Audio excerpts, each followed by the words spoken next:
Neat paper leak అంశం మీద Bharatiya Janata party, Congress party కార్యకర్తలు, నాయకులు రోడ్ల మీద తన్నుకుంటున్నారు. నాకు అర్థం కావట్లేదు. నిన్న హైదరాబాదులో కాంగ్రెస్ పార్టీ ఆఫీసుని ముట్టడించడానికి బీజేపీ కార్యకర్తలు, బీజేపీ ఆఫీసుని ముట్టడించడానికి కాంగ్రెస్ కార్యకర్తలు, ఇద్దరి కార్యకర్తల మధ్య హంగామా జరిగింది. కాంగ్రెస్ ఆఫీస్ దగ్గర అంటే గాంధీ భవన్ దగ్గర కొన్ని బ్యానర్లను, ఫ్లెక్సీలను బీజేపీ కార్యకర్తలు జించేశారు. బీజేపీ ఆఫీసు మీదకి కాంగ్రెస్ కార్యకర్తలు కూడా వెళ్ళారు. అక్కడ గొడవ కూడా జరిగింది. ఒకరినొకరు తోచుకున్నారు, కొట్టుకున్నారని కూడా అంటున్నారు. కానీ విజయవాడలో కొట్టుకున్నారు. బీజేపీ కార్యకర్తలు, కాంగ్రెస్ కార్యకర్తలు విజయవాడలో కొట్టుకున్నారు. ఆశ్చర్యం ఏంటంటే ఆంధ్రప్రదేశ్లో కాంగ్రెస్ బలంగా లేదు, భారతీయ జనతా పార్టీ కూడా పెద్ద బలంగా ఉన్న పార్టీ కాదు. కాంగ్రెస్ పార్టీ పరిస్థితి చాలా నామినల్, బీజేపీ పరిస్థితి కూడా అంత ఏమీ గొప్పగా ఉండదు ఆంధ్రప్రదేశ్లో. ఈ రెండు పార్టీలకి పెద్ద బలం లేదు. కానీ ఈ రెండు పార్టీలు విజయవాడలో కొట్టుకున్నాయి.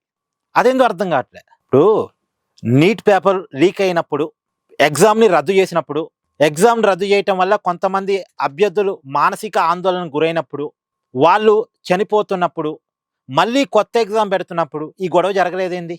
దొంగల పడ్డ 6 నెలలకి కుక్కలు మురిగాయి అన్నట్టుగా అసలు తప్పు జరిగినప్పుడు ఈ గోల లేదు. నీట్ పేపర్ ఎగ్జామ్ రద్దు అయినప్పుడు రాజకీయ పార్టీలు మాట్లాడాయి, కానీ ఇంత గోల లేదు.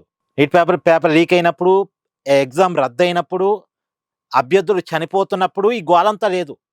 ఆ ఎగ్జామ్ని రద్దు చేశారు, మళ్ళీ ఎగ్జామ్ పెట్టారు, పెట్టిన ఎగ్జామ్కి రిజల్ట్ కూడా ఇచ్చారు. ఇప్పుడు గోల ఏంటి నాకు అర్థం కావట్లే. ఈ నీట్ పేపర్ అంశాన్ని అడ్డం పెట్టుకొని ఇప్పుడు గోల ఏంటో నాకు అర్థం కావట్లే.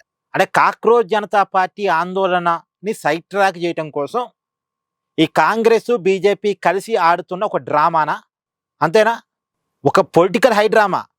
వీళ్ళిద్దరి మధ్య పోటీ ఉండాలి, వీళ్ళిద్దరి మధ్య రాజకీయం ఉండాలి, వీళ్ళిద్దరి మధ్య చర్చ ఉండాలి, వీళ్ళిద్దరి మధ్య మీడియా కవరేజ్ ఉండాలి అని జరుగుతున్న విషయంగా అనిపిస్తుంది ఇక్కడ. ఇప్పుడు నీట్ ఎగ్జామ్ రద్దు అయినప్పుడు, అప్పుడు పేపర్ లీక్ అయినప్పుడు కాంగ్రెస్ పార్టీ ఇలా ఎందుకు గోల చేయలే? అప్పుడు ఎందుకు బీజేపీ ఆఫీసులు ముట్టడించలే కాంగ్రెస్? ఇవాళ ఎందుకు ముట్టడిస్తుంది? అప్పుడు ఎందుకు ప్రధాని ఇంటి ముందు రాహుల్ గాంధీ ధర్నా చేయలే? ఇప్పుడు ఎందుకు చేస్తున్నాడు? ఇప్పుడు కాదు కదా, అప్పుడే కదా చేయాల్సింది.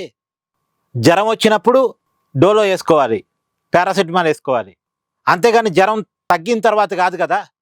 మెడిసిన్ ఎప్పుడైనా రోగం ఉన్నప్పుడు వేసుకోవాలి, రోగం తగ్గాక కాదు కదా.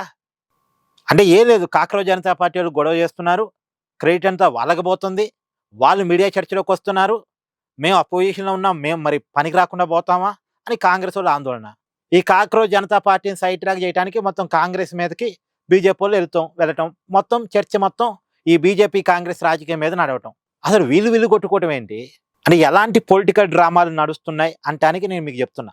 రాజకీయ పార్టీలు ఎలాంటి పొలిటికల్ డ్రామాలు ఆడతాయి అంటానికి ఇవన్నీ బెస్ట్ ఎగ్జాంపుల్స్. Thank you.